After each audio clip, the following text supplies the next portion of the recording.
bienvenidos a otro capítulo de Gerente Talks. En el día de hoy tenemos un invitado especial, se llama Juan Camilo Arboleda. Juan Camilo es experto en ventas e inversión, adicionalmente es fundador y director general de Smart Equity Group. Bienvenido, Juan Camilo. Muchas gracias, Iván, por la invitación. Hola a todos. Mi nombre es Juan Camilo Arboleda, yo soy emprendedor e inversionista ya con más de 10 años de experiencia en ventas, mercado y finanzas.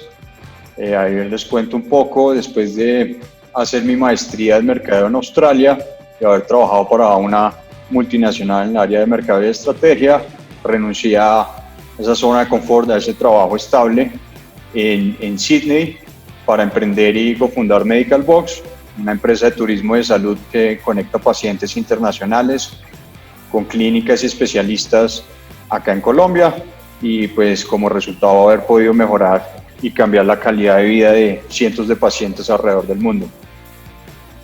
Más adelante, en una asamblea de la ANDI en Medellín, decidimos crear Invictum Capital, un fondo de inversión de capital inteligente de emprendedores para emprendedores, el cual actualmente ha invertido en varios emprendimientos de alto impacto y pues muy exitosos, acelerando y apoyando la innovación en América Latina. Igualmente, al mismo tiempo, paralelamente, me convertí en uno de los inversionistas de NextTP Labs, que es una aceleradora muy reconocida de emprendimientos de tecnología en América Latina.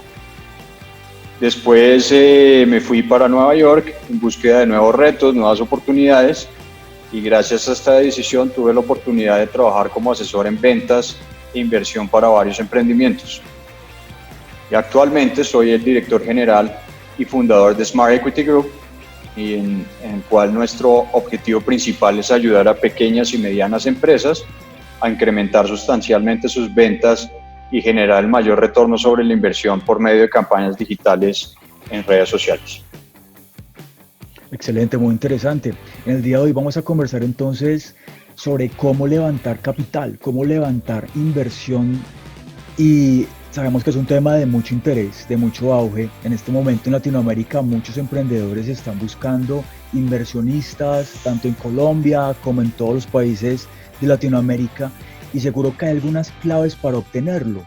Tú que has sido inversionista, ¿qué nos puedes contar sobre cómo funcionan las inversiones? ¿Cuáles son las etapas que se prestan para ello? Yo creo que ahí lo importante es cómo dividirlo por tipos de inversionistas y tipo de rondas de inversión, de acuerdo como al capital y a la etapa del emprendimiento. Entonces, en etapas tempranas están los inversionistas ángeles o los ángeles inversionistas y los fondos de capital de riesgo. Normalmente la tesis de inversión de un fondo de capital de riesgo es invertir como bajo la premisa de un escenario alcista. Esto quiere decir que, por ejemplo, digamos, si un fondo de capital de riesgo invierte en 10 compañías a lo largo de la vida útil del vehículo de inversión, este fondo espera que 2 de esas compañías generen retornos bastante altos. En promedio se hablan como de retornos de 8 a 10x o retornos que generen más de 10 veces la inversión, ¿cierto? Entonces esos son como los dos de 10 que sean netamente buenos. Después se puede hablar como que hayan otros 2 dentro de esos 10 emprendimientos que generen retornos de mayores al 1x, ¿cierto? Eso quiere decir que recuperen y generen retornos mayores a la inversión invertida. Y finalmente se espera que, digamos, en este ejemplo de 10 emprendimientos, hayan 6 emprendimientos que puedan fracasar o que simplemente recuperen la cantidad invertida, es decir, un retorno del 1x. Esos son los fondos de capital de riesgo. Antes de los fondos de capital de riesgo están los ángeles inversionistas, que invierten en rondas de capital semilla, pero es como la primera ronda ya más sofisticada o la primera ronda formal, ya después de que el emprendimiento ha sido validado y ya después de que haya generado algo de tracción, ¿cierto? Más adelante están los fondos. Entonces hablamos de los ángeles inversionistas y hablamos de los fondos de capital de riesgo. más adelante están los fondos de crecimiento. Estos fondos de crecimiento ya tienen un perfil como no tan susceptible a riesgo y invierten en etapa inicial, pero ya cuando el emprendimiento está mucho más consolidado y ya está como en una etapa de crecimiento, ¿cierto? Estos fondos normalmente buscan retornos de capital que sean entre 3 a 5 veces la inversión, pero el objetivo es que si ven el potencial, digamos, de una empresa pueda ser como la líder dentro de la industria, es ahí cuando entran a invertir. De lo contrario, pues no invierten en el emprendimiento. Eso es principalmente. Y están también los fondos de capital privado, que eso sí ya tienen como una tesis de inversión completamente distinta. Es un modelo de negocios muy diferente. Estas empresas, como para nombrar unas, digamos en Estados Unidos está Blackstone, está Apollo Group, hay otra que se llama KKR, que son fondos de capital privado pues muy reconocidos. Ellos lo que hacen es que normalmente obtienen el 100% de la participación o propiedad total de la empresa, ¿cierto? Y buscan empresas que estén generando flujos de caja ya constantes, es decir, pues que ya sean empresas con una amplia trayectoria en el mercado, que sean rentables y que puedan generar esos flujos constantes de flujos de caja para que después de un periodo de 4 a 7 años más o menos, también de hacer adquisiciones durante estos 4 o 7 años, venden la empresa a un comprador pues que sea como un socio estratégico, un comprador estratégico de esta empresa. Eso es más o menos como los entes que están antes de salir a la bolsa o antes, digamos, que la empresa haga un exit, que es cuando es adquirida. Normalmente, para hablar de fondeo, yo diría que en etapa temprana, es decir, en rondas de capital semilla y rondas, bueno, hablar primero de las rondas de capital semilla. Los montos de inversión van, acá en Colombia se podría hablar de 250 millones de pesos a más o menos 1.500 millones de pesos, ¿cierto? Y eso normalmente va por una participación en promedio del 15% al 25% de la compañía. Ya después vienen las rondas A o Serie A. Normalmente acá en Colombia esas rondas pueden ser pues en Estados Unidos van de 2 millones de dólares a 10 millones de dólares. Hagamos de cuenta que acá van más o menos de 1.500 millones a 10.000 millones de pesos. Vale, perfecto. Muchos emprendedores seguro en etapa temprana también están revisando esta temática de que pueden perfectamente apalancar el crecimiento y acelerarlo bastante por medio de vehículos de inversión. Exactamente. ¿Tú qué recomendarías para aquellos que estén en etapa temprana para lograr inversión? O sea, que tú digas, por ejemplo, mira, si tú todavía no tienes clientes, espérate un poco. O por ejemplo, si de pronto tu modelo de negocio definitivamente en este momento no es todavía rentable, pero tienes, por ejemplo, algunos indicadores de gestión importantes, algunos KPIs como un buen volumen de crecimiento mensual en usuarios, pues podrías estar buscándolo. Entonces podríamos decir que no siempre es clientes y rentabilidad, hay otros factores. ¿Qué nos puedes contar de ello? Perfecto. La verdad, pues, bueno, cada vez está como cogiendo más fuerza el tema de inversión acá en Colombia y en América Latina.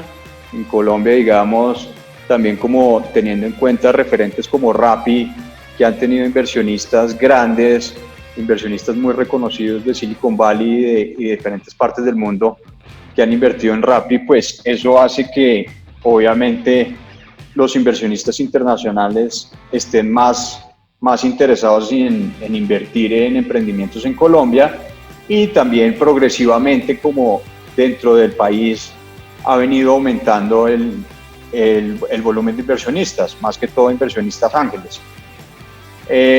Yo diría que, pues, así haya aumentado harto el volumen, todavía estamos como un poco incipientes y todavía obviamente somos muy pequeños frente a un país desarrollado como Estados Unidos, pero yo no me presentaría a inversionistas si no estoy generando algo de tracción en temas de ventas o en temas de números de clientes, ¿cierto? Porque es que es muy difícil encontrar a un inversionista en Colombia que invierta en un emprendimiento que todavía no ha validado su idea o que todavía no está generando tracción en el mercado. De acuerdo. Programas como Shark Tank también seguro que han impulsado bastante el tema de que cada vez los emprendedores ven más cercano esa posibilidad de inversión. ¿Cómo ves el tema de qué forma, qué canales, cómo pueden los emprendedores acceder a inversionistas? Quiero decir, ¿es complejo o es realmente que se ha vuelto un tema más flexible en donde a través de, ejemplo, LinkedIn o quizás a través de una búsqueda de Google los encuentran? ¿Qué nos puedes decir de cómo encontrar inversionistas? Eso es una excelente pregunta. Es muy buena pregunta porque es muy difícil conseguir un inversionista por medio de un contacto en frío. Eso, digamos que si uno llama a un inversionista potencial o le manda un correo y ese inversionista potencial no lo conoce a uno, es prácticamente 100% garantizado que no va a invertir en el emprendimiento. Entonces es como muy importante que el emprendedor o digamos que un emprendedor o otro inversionista haga la introducción de ese emprendimiento. Está bien. Y quizás existen convocatorias y quizás algo así como muy al estilo Shark Tank, que podríamos decir en cierta forma que es una especie de convocatoria, como si de un concurso de emprendimiento se tratara, en donde el formato evidentemente es distinto porque es de inversionistas, pero Ajá. ¿existen convocatorias de este estilo de inversión?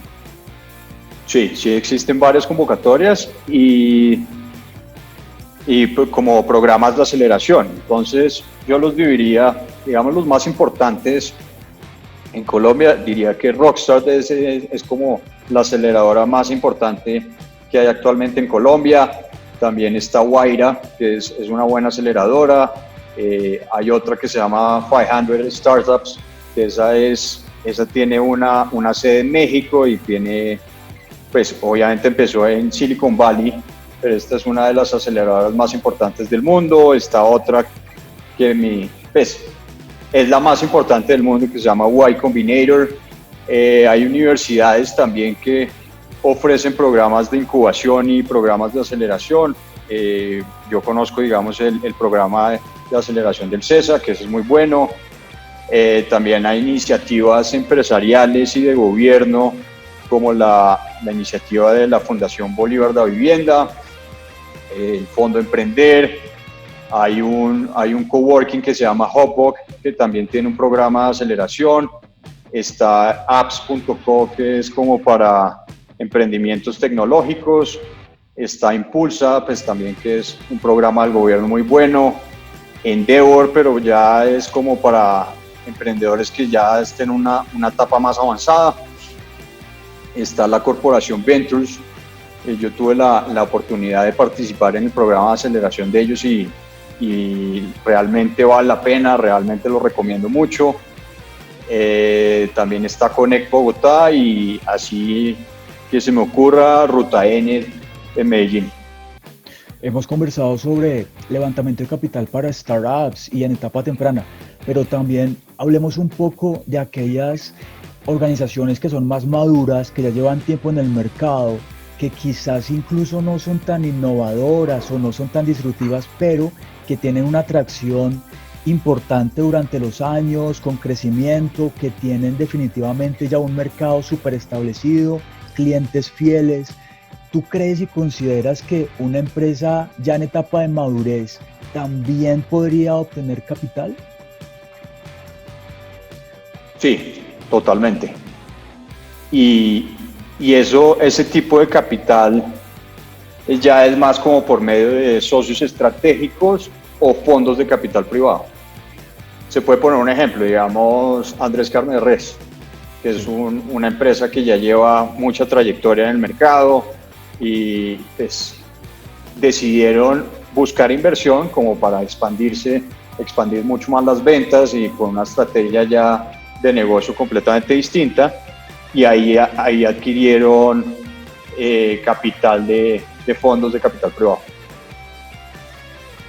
Y eso es un ejemplo de varias empresas.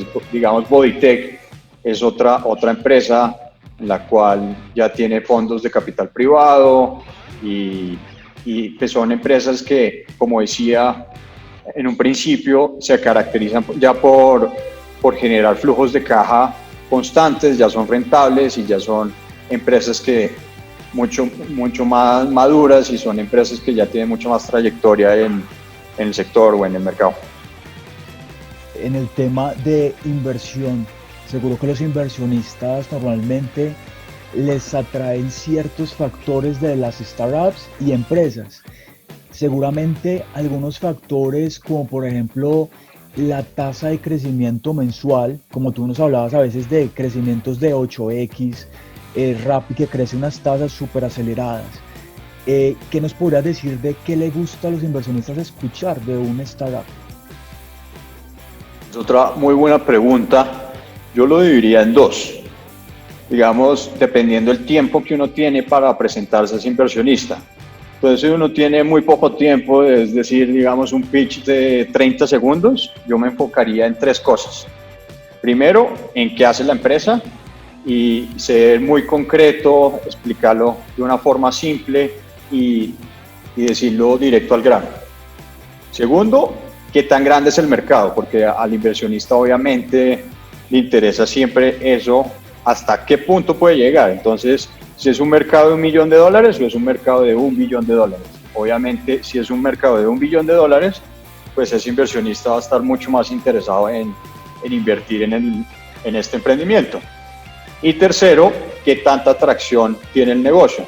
Entonces, como decías, Iván, por un ejemplo, el negocio salió al aire, lanzaron el producto en enero, y desde el momento que salieron al aire están creciendo entre un 20-30% mensual, pues eso quiere decir que la atracción que están teniendo es excelente.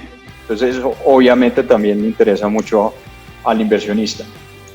Es como convencer a ese inversionista de que el emprendimiento se está moviendo muy rápido. Ya si uno tiene más tiempo con ese inversionista y ya puede hacerle una presentación, digamos, del deck de inversión y una presentación que vaya de 2 a 10 minutos, ya pues uno puede hablar de otras cosas. Entonces ahí yo me enfocaría, digamos, primero en cuál es la visión y esa ventaja competitiva única que tiene el emprendimiento y que puede perdurar en el tiempo, ¿cierto? Entonces eso es cuando los competidores más grandes que quieren entrar al mercado o competir no entienden cuál es esta ventaja competitiva o realmente no saben cómo hacerlo, ¿sí?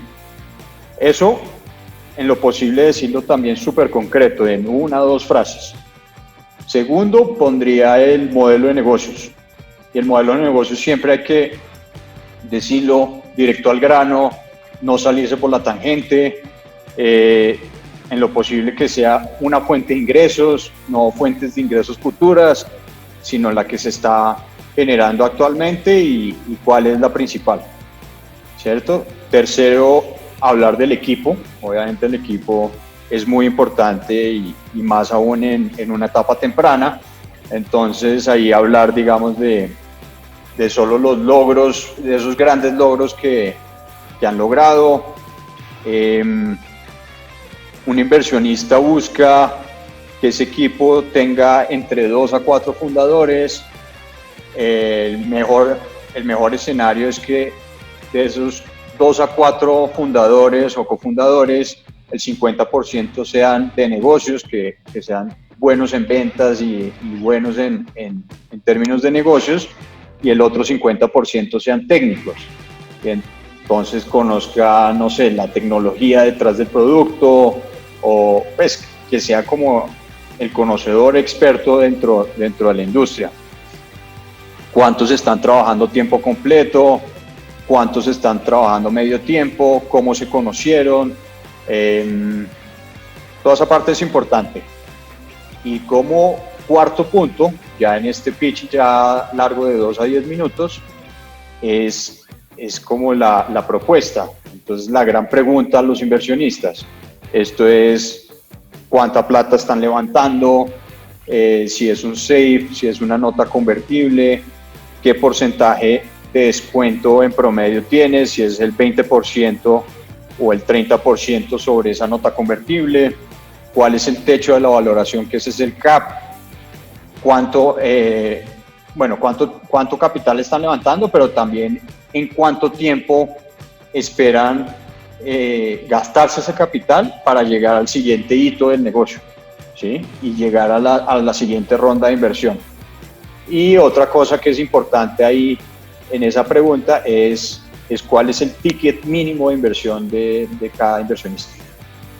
Vemos cada vez casos interesantes en donde, por ejemplo, Alexander Torrenegra, que ha sido inversionista durante años, actualmente también está recibiendo inversión con Torre.co, es un emprendimiento de inteligencia artificial, pero al mismo tiempo vemos, por ejemplo, a Alexander Torrenegra, que también está con un tema de bootstrapping. Así que vemos diferentes modelos. Con esto quiero decir que mucho emprendedor quizás está notando que el modelo de obtener inversión está en auge, pero que no es el único de crecimiento. Existe también, por ejemplo, el bootstrapping, que puede ser una opción válida, entre otros. Acorde a esto, ¿tú qué nos podrías decir como una especie de checklist, como una especie de características que un emprendedor debería tener en cuenta para saber si realmente obtener inversión es el vehículo acorde y más correcto para sí mismo, y no de pronto que el bootstrapping, en donde el crecimiento es por ventas propias, en donde tú creces es acorde a tu propia facturación y rentabilidad, pues tú mismo te autofinancias? ¿Cuándo saber correctamente cuando lo más efectivo es inversión en vez de otros caminos? Esa es otra excelente pregunta. Y esa es más difícil, pero mi recomendación es, en lo posible, no buscar inversionistas. En lo posible, llevar el negocio a lo más que se pueda sin inversión ajena, sin inversión de terceros. Porque eso quiere decir que obviamente frente a cualquier crisis, ese emprendimiento va a ser mucho más fuerte y es capaz de ser rentable sin quemar tanto capital, ¿sí? Lo que pasa es que yo lo dividiría como en 2 factores ahí importantes. Uno es, digamos, un emprendimiento netamente tecnológico que necesita quemar tanto capital como para llegar a un siguiente hito y poder escalar su negocio al siguiente nivel. O un emprendimiento ya más tradicional. Si es un emprendimiento más tradicional, no sé, como no sé, una empresa de comidas o cualquier cosa que no tenga que ver con tecnología netamente, o un marketplace que no es realmente tecnológico, en lo posible yo no levantaría tanto capital de terceros y me enfocaría más a generar o a que ese emprendimiento sea rentable y que sea, pues además es muy bueno porque no cede uno tanta participación accionaria frente a otros inversionistas, y ya después en una crisis el emprendimiento no va a fracasar, porque pues si ya pudo crecer hasta tal punto sin tanta inversión, siendo rentable, eso quiere decir que va a ser muy exitoso en un futuro. Vemos cada vez que existen algunas tendencias en cuanto a inversión se refiere, y veíamos que pre-COVID, antes del COVID, había unas tendencias de inversión que en muchos factores se vieron frenadas un poco cuando inicia todo el tema de pandemia, y durante la pandemia se incrementan las inversiones en otro tipo de emprendimientos. Solo por dar un caso, en todas las startups de delivery, todos los de domicilios, entre otras. Y seguramente dentro de unos pocos meses será post-COVID y empezará nuevamente otras nuevas tendencias de inversión. ¿Podríamos suponer entonces que realmente el entorno de inversión es equitativo para todos, o consideras que muy probablemente haya pandemia, no lo haya cualquier tipo de situación, contexto, coyuntura internacional, siempre se mantendrán ciertas industrias o sectores con mayor preferencia de inversión? Totalmente.